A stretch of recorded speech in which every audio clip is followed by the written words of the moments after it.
जय हिंद। तो समझते हैं नई राष्ट्रीय शिक्षा नीति के तहत प्री प्राइमरी भर्ती की उत्पन्न समस्याएं अभी समाप्त होने का नाम नहीं ले रही हैं। ऐसे में इस भर्ती को शुरू किए जाने के संबंध में अभी भी समस्याएं हैं जो आड़े आ रही हैं और कहीं न कहीं इस भर्ती की देरी का कारण भी बन रही हैं। ऐसे में वर्तमान समय में स्पेशली 2 से 3 समस्याएं हैं जो कहीं न कहीं प्री प्राइमरी शिक्षक भर्ती का विज्ञापन या यूँ कहा जाए भर्ती शुरू करने के संबंध में बाधाएँ उत्पन्न कर रही हैं। ऐसे में सर्वप्रथम बात की जाए एनटीटी की, तो ऐसे तमाम एनटीटी योग्यताधारी हैं जिन्होंने एनटीटी तो कर लिया है, लेकिन उनकी जो डिग्री है वो एनसीटी से मान्यता प्राप्त नहीं है, या उन्होंने जिस संस्थान से किया था वह एनसीटी से मान्यता प्राप्त नहीं था। वहीं दूसरी तरफ आंगनवाड़ी को इसमें सम्मिलित किए जाने की बात की गई है, तो उनके लिए भी अभी एनसीटी की तरफ से कोई गाइडलाइन जारी नहीं किया गया है। इसके साथ साथ आगे चलकर इसमें डीएलएड को भी सम्मिलित किया जाएगा, उसके भी संबंध में चर्चाएं करेंगे। तो समझेंगे वर्तमान समय में प्री प्राइमरी शिक्षक भर्ती में जो समस्याएं उत्पन्न हो रही हैं उसका निराकरण सरकार के द्वारा कब तक किया जा सकता है। जी हाँ, स्क्रीन पर आप बिल्कुल स्पष्ट रूप से देख रहे होंगे और आज की ये बिल्कुल लेटेस्ट खबर है।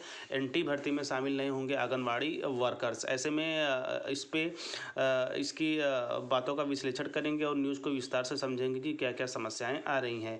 ऐसे में समग्र शिक्षा अभियान के तहत सरकार केंद्र के पास फिर उठा रही है मामला। चूँकि हम सभी को पता है कि प्री प्राइमरी शिक्षक भर्ती केंद्र की योजना है जिसके सभी जो पहलू हैं या जो भी समस्याएं उत्पन्न हो रही हैं प्रत्येक की जानकारी केंद्र के पास पहुंचाई जा रही है। ऐसे में चलिए विश्लेषण करते हैं न्यूज़ का, वहां से और भी चीज़ें जानकारी के रूप में निकल के आएंगी। तो ऐसे में प्रदेश में एनटी भर्ती को लेकर नया अपडेट सामने आया है। सरकारी स्कूलों में भर्ती होने वाले नर्सरी शिक्षक भर्ती में अब आंगनवाड़ी वर्करों को शामिल नहीं किया जाएगा। आंगनवाड़ी वर्करों के अलावा इसमें जेबीटी को मौका दिया जा सकता है। जी हाँ, इसमें डीएलएड को भी सम्मिलित की जाने की बात की जा रही है, जो कि फिलहाल राज्य सरकार ने समग्र शिक्षा विभाग को एनटी भर्ती के नियम को फाइल करने का जिम्मा सौंपा है। वहीं बताया जा रहा है कि समग्र शिक्षा विभाग के अधिकारी इस मामले को लेकर एक बार फिर दिल्ली गए थे। वहां पर 1 साल का डिप्लोमा धारकों को भर्ती में शामिल करने की मंजूरी मांगी थी। इस पर अधिकारियों को केंद्र से राहत नहीं मिली। अब एनसीटी के नियम इस भर्ती में अभी भी आड़े आ रहे हैं। शिक्षा विभाग में हुए खुलासे के अनुसार प्रदेश में 10,000 एनटी डिप्लोमा धारक है। इनमें से किसी के भी पास एनसीटी से मान्यता प्राप्त डिप्लोमा नहीं है। ऐसे में अब एनटी भर्ती को लेकर एक बार फिर हिमाचल सरकार के सामने बड़ी चुनौती बन आई है। फिलहाल सरकार ने यह साफ कर दिया है कि इस भर्ती में आंगनवाड़ी वर्करों को शामिल नहीं किया जाएगा। फिलहाल अभी सरकार का यही प्लान है कि जिनका 2 साल का एनटीटी डिप्लोमा एनसीटी से मान्यता प्राप्त होगा उन्हें भर्ती के लिए पात्र माना जाएगा। बता दें कि पिछले 3 साल से सरकारी स्कूलों में प्री नर्सरी शिक्षकों की भर्ती नहीं हो पा रही है।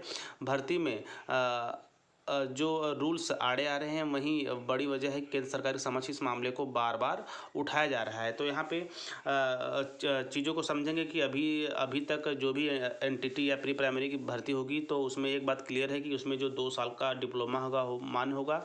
इसके साथ साथ लगभग हिमाचल प्रदेश में अपने आप में पहली भर्ती है, तो वहाँ पे विशेष केंद्र सरकार के तत्वाधान में सभी बातों को पहुँचाया जा रहा है ताकि भर्ती के उपरांत किसी तरह की समस्या न उपजे। इसके साथ साथ सभी के डिप्लोमा एनसीटी से मान्यता प्राप्त नहीं है, जो कि सबसे बड़ी वजह है, क्योंकि पहले के समय में लोग एनटीटी जहाँ तहाँ से कर लिए थे, लेकिन बाद में बहुत से ऐसे संस्थान थे जो केवल फर्जी एनटीटी कोर्स बांट रहे थे और ऐसे में इनकी अभ्यर्थियों की संख्या भी बहुत ज़्यादा है। ऐसे में नर्सरी शिक्षक भर्ती में आंगनवाड़ी वर्कर्स को शामिल करने का कोई प्लान नहीं है। एनसीटी के नियमों के आधार पर ही एनटी भर्ती की जाएगी, ऐसे में शिक्षा मंत्री का कहना है। तो यहाँ पे जो आंगनबाड़ी है उन्हें निराश होने की आवश्यकता नहीं है, क्योंकि एनसीटी की तरफ से उनके लिए भी ट्रेनिंग कोर्स प्लानिंग की जा रही है। जल्द ही आगे आने वाले समय में भविष्य में आप लोगों को भी ट्रेनिंग कराई जाएगी और ये भी हो सकता है कि पहले आप लोगों को नियुक्ति के बाद या नियुक्ति के दौरान भी ट्रेनिंग की कराई जा सकती है, जिस तरह केंद्र सरकार के तत्वाधान में एनआईएस डीएलएड को भी कराया गया था। ऐसे यहाँ पे 3-4 बातें हैं जो कहीं ना कहीं भर्ती को प्रभावित कर रही हैं। तो जल्द ही केंद्र सरकार के द्वारा इन सभी समस्याओं को समाधान करते हुए प्री प्राइमरी शिक्षक भर्ती का विज्ञापन जारी किया जाएगा, जिसमें कि आप सभी एनटीडी डिप्लोमाधारी व इसके समकक्ष जो भी डिप्लोमा किए हैं, इसके साथ साथ जो आंगनबाड़ी हैं उनको भी ट्रेनिंग कराकर इसमें सम्मिलित किया जा रहा है। इसके साथ साथ एनआईएस डीएलएड को भी आगे चलकर लेने की पूरी विचारधारा है। तो आगे चलकर इस कड़ी में वर्तमान समय में स्थितियाँ ये बढ़ रही हैं। बाकी यदि आपने एनटीटी, आंगनबाड़ी, एनआईएस डीएलएड या फिर एनटीटी के समक्ष और कोई कोर्स किया है तो घबराने की कोई बात नहीं है, क्योंकि सारा मामला केंद्र के सामने विचाराधीन है। जल्द ही केंद्र सरकार इस पे एक समाधान युक्ति निकालेगी और आप सभी लोग प्री प्राइमरी शिक्षक के रूप में सम्मिलित होकर बच्चों के भविष्य को सुधार पाएंगे।